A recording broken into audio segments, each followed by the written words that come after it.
For years, the Iowa Great Lakes, also known as Okoboji, has drawn tourists from all over.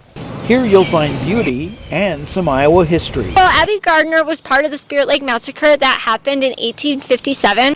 A dark day in March of that year, over 30 settlers were murdered by Sioux Indians and their leader, Ink Paduta, in revenge for the murder of his brother and some other disputes. Abby Gardner was taken captive and later released. And then it was many years later she came back to the site. She sold artwork and Native American artwork, and she also told her story. So she started charging admission to come visit the site. Her cabin and family grave site are located here, just west of the Amusement Park.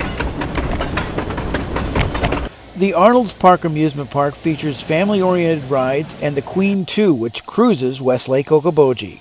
We say all the time, it's families making memories that'll last them a lifetime.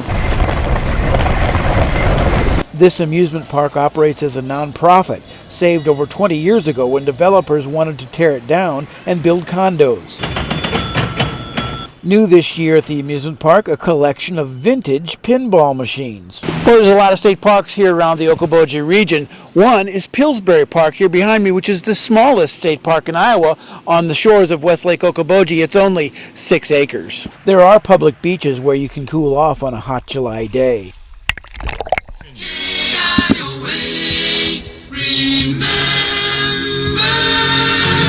At the Iowa Rock and Roll Hall of Fame in Arnolds Park, some brighter history is showcased. They wanted to recognize the legends in Iowa rock and roll. The hall honors not only Iowa rock and roll musicians, but some big acts which played at Iowa ballrooms like the Roof Garden. If the Beach Boys were going to go from Denver to Chicago, he'd say, why don't you stop in Iowa?